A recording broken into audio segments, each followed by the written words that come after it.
Hello बच्चों, मैं आपका गणित शिक्षक कमलेंद्र हूँ। आज हम लोग गणित के अध्याय 2 बहुपद के अंतर्गत रैखिक बहुपद, द्विघात बहुपद और त्रिघात बहुपद के बारे में जानकारी प्राप्त करेंगे। जैसा कि आप चार्ट में देख रहे होंगे कि बहुपद की घात के 3 मान लिए गए हैं, जिसमें सबसे पहले घात बराबर 1 लेते हैं।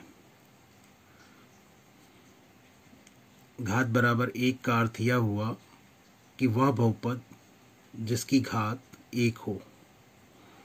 तो ऐसे बहुपद जिनकी घात 1 हो उन्हें हम रैखिक बहुपद या लीनियर पॉलिनोमियल कहते हैं। ऐसे बहुपदों का नाम रैखिक बहुपद क्यों पड़ा, इसे हम जब जानने का प्रयास करते हैं तो हम पाते हैं कि ऐसे बहुपदों का ग्राफ सरल रेखीय होता है, अर्थात ऐसे बहुपदों का ग्राफ खींचने पर हमें एक सरल रेखा प्राप्त होती है। ग्राफ खींचने के बारे में हम लोगों ने पिछली कक्षाओं में पढ़ा है। अब हम लोग इस रैखिक समीकरण के व्यापक रूप के बारे में जानेंगे। यहाँ आप देख रहे हैं इसके व्यापक रूप को ax प्लस b के रूप में लिखा गया है, जहाँ पर a बराबर नहीं है शून्य के। a शून्य के बराबर नहीं है, इस शर्त को क्यों लिया गया है यहाँ पर, यह समझने का यदि प्रयास करते हैं तो हम पाते हैं कि यदि a बराबर शून्य हो तो उस स्थिति में ax प्लस b में पहला पद शून्य के बराबर हो जाएगा, क्योंकि आप जानते हैं ax का अर्थ होता है a गुणे x, और उस स्थिति में a जब 0 हो जाएगा तो 0 गुणे x होगा, और शून्य या 0 से जब भी हम किसी भी संख्या को गुणा करते हैं तो शून्य प्राप्त होता है। इस कारण यह पहला पद शून्य हो जाएगा और उस स्थिति में हमें केवल b प्राप्त होगा, जो कि घात 1 का बहुपद नहीं होगा। इसी कारण हम लोग यहाँ पर ये शर्त लगा देते हैं कि a शून्य के बराबर नहीं होना चाहिए, और यहाँ पर a और b वास्तविक संख्याएं होती हैं। यहाँ आप देख रहे हैं एक शब्द व्यापक का प्रयोग किया गया है। इसके अर्थ को हमें अच्छी तरह से समझ लेना चाहिए। व्यापक शब्द का अर्थ कुछ ऐसा हो जो सब में समाहित हो या व्याप्त हो, और सब कुछ उसमें समाहित हो या व्याप्त हो से लिया जाता है।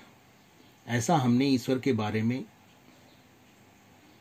कहते या बोलते हुए सुना है, या ऐसा हम ईश्वर के बारे में कहते या बोलते हुए सुनते हैं। ईश्वर इस जगत या ब्रह्मांड के सभी चराचर प्राणियों में व्याप्त है या व्याप्त हैं, या सभी प्राणियों में उनका अंश उपस्थित है, अर्थात वे सभी प्राणियों में समाहित हैं। साथ ही साथ समस्त प्राणी उनमें व्याप्त हैं या समाहित हैं।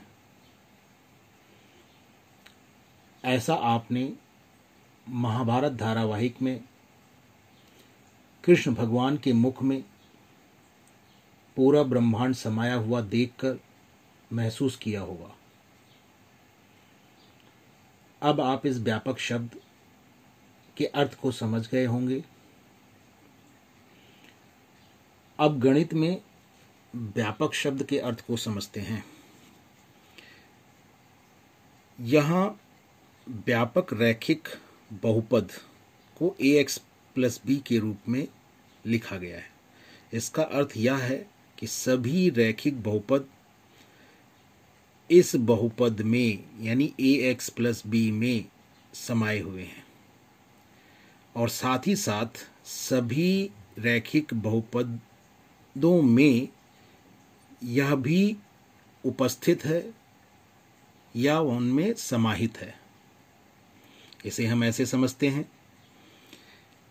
कि ax प्लस बी में सभी रैखिक बहुपद कैसे समाहित हैं। इसे अगर हम समझने का प्रयास करें तो हम पाते हैं कि अगर हम a का मान 2 ले लें और b का मान 3 ले लें तो हमें ये ax प्लस बी 2x धन 3 की तरह दिखेगा, यानी तब हमें 2x धन 3 रैखिक बहुपद प्राप्त हो जाएगा।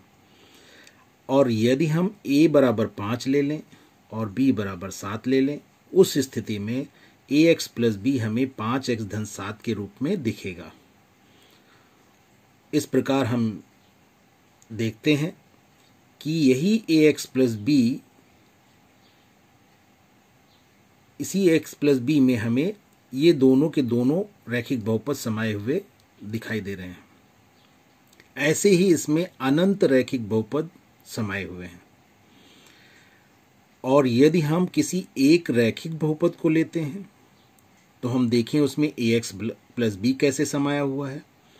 तो 2x धन 3 को अगर हम लें तो 2 की जगह अगर हम a लिख दें और 3 की जगह अगर b लिख दें तो उस स्थिति में ये ax धन b के रूप का हो जाएगा। अर्थात यहाँ ये 2x धन 3 भी ax प्लस बी के ही रूप का है। इसी प्रकार 5x धन 7 भी ax प्लस बी के ही रूप का है। और इसी प्रकार सभी के सभी रैखिक बहुपद इस व्यापक रैखिक बहुपद ax प्लस बी के ही रूप के हैं। तो यहाँ पर अब आप व्यापक शब्द का गणित में किस तरह से इस्तेमाल हुआ है इसे अच्छी तरह से समझ गए होंगे। और आगे भी इसी तरह से इसका इस्तेमाल आप देखेंगे द्विघात बहुपद की स्थिति में और त्रिघात बहुपद की स्थिति में, और गणित में अन्य स्थानों पर भी इसी प्रकार इसका अर्थ आप लगा सकते हैं। अब अगर हम बात करें उन बहुपदों की जब बहुपद की घात 2 हो, तो इस प्रकार के जो बहुपद होंगे उन्हें हम द्विघात बहुपद कहते हैं या अंग्रेजी में उन्हें हम क्वाड्रेटिक पॉलिनोमियल कहते हैं। यहाँ पर ये जो क्वाड्रेटिक शब्द आया है ये क्वाड्रेट से आया है और क्वाड्रेट का अर्थ होता है वर्ग, और वर्ग का अर्थ हम जानते हैं कि जब भी घात 2 के बराबर होती है तो हम कहते हैं वहाँ वर्ग है। और इस प्रकार इसके शाब्दिक अर्थ को हम समझ गए होंगे। और बात करें इसके व्यापक रूप की, द्विघात बहुपद के व्यापक रूप की, तो उसे हम पाते हैं ax square plus bx plus C, जहाँ पर a बराबर नहीं है 0 के और साथ ही साथ a b c वास्तविक संख्याएं हैं। तो ये इस द्विघात बहुपद का व्यापक रूप है। और उसका एक उदाहरण लें तो 3x की घात 2 धन 5x धन 9 के रूप का ले सकते हैं। इसी प्रकार यदि हम 3 घात वाले बहुपद को लें, यानी जब बहुपद की घात 3 के बराबर हो, तो उस स्थिति में उन बहुपदों को हम त्रिघात बहुपद कहते हैं। इन्हें अंग्रेजी में क्यूबिक पॉलिनोमियल कहते हैं। क्यूबिक पॉलिनोमियल में जो क्यूबिक शब्द आया है वो क्यूब से आया है और जिसका अर्थ घन होता है, अर्थात घात 3 के बराबर। यहाँ पर आप हिंदी के शब्द का अगर अर्थ निकालें तो त्रिघात का मतलब घात 3 होनी चाहिए, द्विघात का मतलब घात 2 होनी चाहिए। तो इस हिसाब से आप समझ सकते हैं कि ऐसा बहुपद जिसकी घात 2 हो यहाँ पर द्विघात बहुपद में, और त्रिघात बहुपद लिखा है तो घात 3 वाला बहुपद। और अंग्रेजी में भी इसका अर्थ आपने समझ लिया कि कैसे हम समझ सकते हैं। और इस त्रिघात बहुपद के व्यापक रूप को अगर हम देखें तो हम पाते हैं ax की घात 3 धन bx की घात 2 धन cx धन d, जहाँ पर a 0 के बराबर नहीं है और a b c व d वास्तविक संख्याएं हैं। तो इस प्रकार त्रिघात बहुपद के व्यापक रूप को भी हमने जान लिया। और इसका अगर एक उदाहरण लें तो हम 7x की घात 3 धन 3x की घात 2 धन 5x धन 2 के रूप का ले सकते हैं। इस प्रकार हमने रैखिक बहुपद, द्विघात बहुपद और त्रिघात बहुपद के बारे में सामान्य जानकारी प्राप्त की। इस वीडियो में बस इतना ही। धन्यवाद।